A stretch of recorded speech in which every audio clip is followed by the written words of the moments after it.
여러분 안녕하십니까? NWS 내외 방송 뉴스를 시작하겠습니다.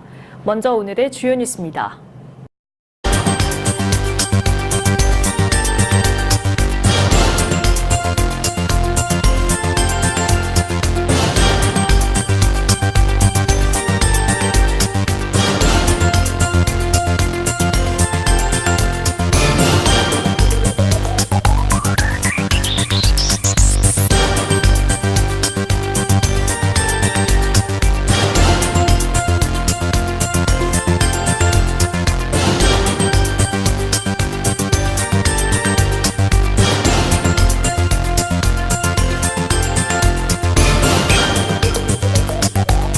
육군은 지난 2015년 이후 3년 6개월간 중단됐던 수류탄 투척 훈련을 이달 초 재개했다고 밝혔습니다. 육군 관계자는 이달 5일과 7일 각각 부사관학교와 육군 훈련소를 시작으로 일선 부대의 수류탄 투척 훈련을 재개했다며 폭발 사고 이후 안전성을 높인 수류탄을 개발해 도입했다고 설명했습니다. 육군은 지난 2015년 9월 신병교육대 훈련 도중 수류탄 폭발 사고로 교관이 숨지고 신병 2명이 크게 다치는 사고가 발생하자 수류탄 투척 훈련을 전면 중단했습니다. 선거 연령을 만 18세로 내리는 데 대해 국민의 절반 정도가 찬성했다는 여론조사 결과가 나왔습니다. 여론조사 기관 리얼미터가 CBS 의뢰로 전국 성인 503명에게 설문조사를 벌인 결과 찬성은 51.4%로 반대는 46.2%로 집계됐습니다. 40대 이하 민주당과 정의당 지지자들 사이에선 찬성 의견이 우세했고 60대 이상과 한국당, 바른미래당 지지층에선 반대가 앞선 것으로 나타났습니다. 리얼미터는 지난해 4월 실시한 여론조사와 비교해 찬성은 7.6%포인트 하락했고 반대는 8%포인트 올랐다고 설명했습니다. 자세한 여론조사 내용과 결과는 리얼미터 홈페이지에서 볼 수 있습니다. 손학규 바른미래당 대표는 창원 성산 보궐선거에서 더불어민주당과 정의당이 후보 단일화에 나선 데 대해 민주당이 정의당 후보에게 창원을 맡기겠다는 것으로 문재인 대통령과 집권당의 책임 회피라고 비판했습니다. 손학규 대표는 어제 국회에서 열린 최고위원회의에서 말이 단일화지 민주당이 정의당에게 양보하는 것으로 여론조사를 한다고 하지만 결론이 이미 나 있다며 이같이 말했습니다.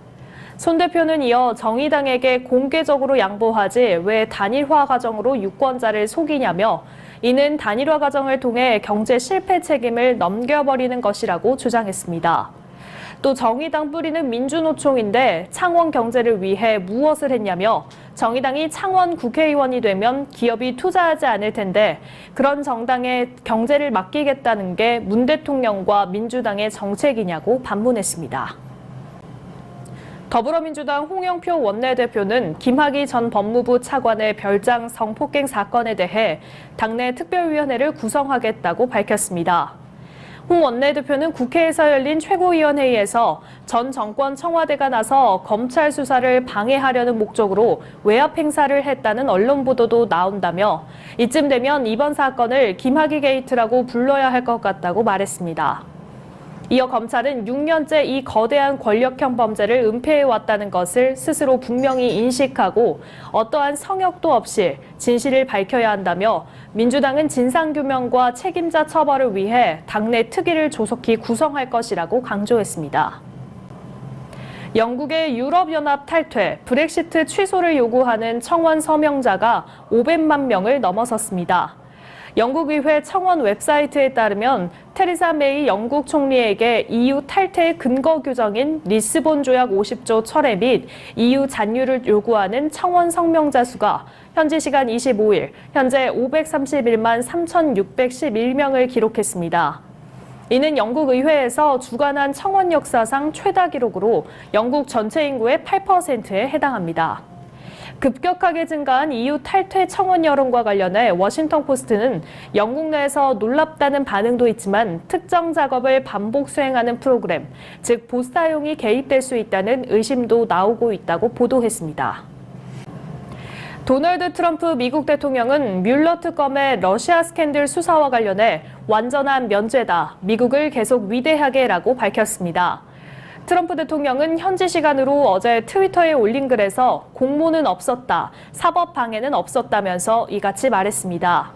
세라 샌더스 백악관 대변인도 성명을 내고 특검은 어떤 공모도 어떤 사법 방해도 발견하지 못했다면서 법무부의 조사 결과는 미국의 대통령에 대한 전면적이고 완전한 면죄라고 밝혔습니다.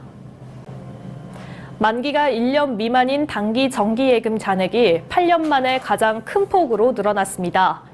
경기가 좋지 않아 대기업들이 여윳돈을 장기 투자에 쓰는 대신 단기 정기예금에 넣어 유동성 부족에 대비한 영향이 컸을 것이라는 분석이 나옵니다.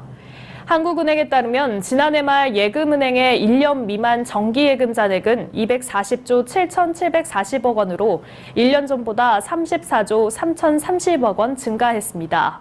만기가 1년 이상인 정기예금 잔액 증가율은 지난해 10.3% 늘어난 반면 1년 미만의 경우 16.6%로 증가폭이 더 컸습니다.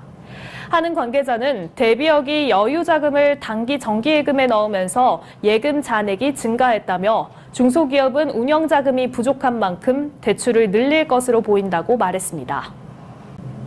배우 이상아 씨가 딸 윤서진 씨에 대한 악플의 강경 대응을 예고했습니다. 그동안 이상아 모녀는 가정사와 관련된 악성 댓글과 딸 윤서진 씨가 학교 폭력에 연루됐다는 소문에 시달렸었는데요. 지난 1월 이상아 씨는 사실 무근이며 법적 대응하겠다고 밝혔지만 딸을 향한 악플이 지속되자 SNS를 통해 추가로 고소하겠다며 경고의 메시지를 남겼습니다. 조광한 남양주시장이 3주 연속 휴일도 반납한 채 시민들이 건의한 주요 사업 현장을 방문하는 등 민생 소통 행보를 이어갔습니다. 조광한 시장은 휴일인 23일 별내면 용암리 비루개 마을 도로 개설 지역과 별내동 유소년 축구장 동구장 설치, 구 진전문화의 집 청소년 시설 변경, 오남 어린이 급식센터 건립 예정지 등을 확인했습니다. 눈이 내려 진창이 된 비포장도로 600m를 이도재 시의원과 이창희 시의원, 지역 주민, 관련 국과장 등과 함께 걸으면서 관련 부서로부터 현황 설명을 듣고 사업의 필요성 등을 확인했습니다. 고구려의 기상 태극기의 도시 구리시가 이번에는 나라를 위해 희생하고 헌신한 국가유공자들에 대한 예우 확산을 위해 제1회 구리시 국가유공자의 날 기념 행사를 개최했습니다. 이번 행사는 시민들의 적극적인 참여열기 속에서 성공적으로 개최하며 향후 유공자에 대한 예우 문화 조성에 탄력을 기대하게 했는데요. 특히 구리시는 지난해 12월 24일 지방자치단체로는 처음으로 국가유공자의 날을 조례로 제정했습니다. 이날 각계 계층에서 1,500여 명의 시민들이 참여 열기로 구리 실내체육관을 뜨겁게 달군 가운데 100년 전 3.1운동과 대한민국 임시정부 수립의 벅찬 감동을 일깨우는 등 특별한 시간을 가졌습니다. 저희 NWN 카메라에 담아온 모습 화면으로 만나보시죠. 오늘 조선이 독립한 나라이며 조선인이 이 나라의 주인임을 선언한다. 3.1운동 100주년 임시정부 100주년을 맞이해서 오늘 태극기 휘날리기를 시연했습니다. 유공자의 날 100주년 기념 행사를 축하드립니다. 지난 겨울 유난히 따뜻한 날씨였죠. 덕분에 온화한 봄이 조금 빠르게 찾아왔는데요. 그리고 적당히 뿌려진 봄비 덕에 일찌감치 찾아온 색색의 봄꽃들이 눈에 띕니다. 평소보다 2주 정도 빨리 찾아온 봄꽃 소식에 마음까지 싱그러워지는 것 같습니다. 주말을 이용해서 가까운 곳으로 나들이 계획 세워보셔도 좋겠습니다. 오늘 뉴스 여기서 마치겠습니다. 시청해주신 여러분 고맙습니다.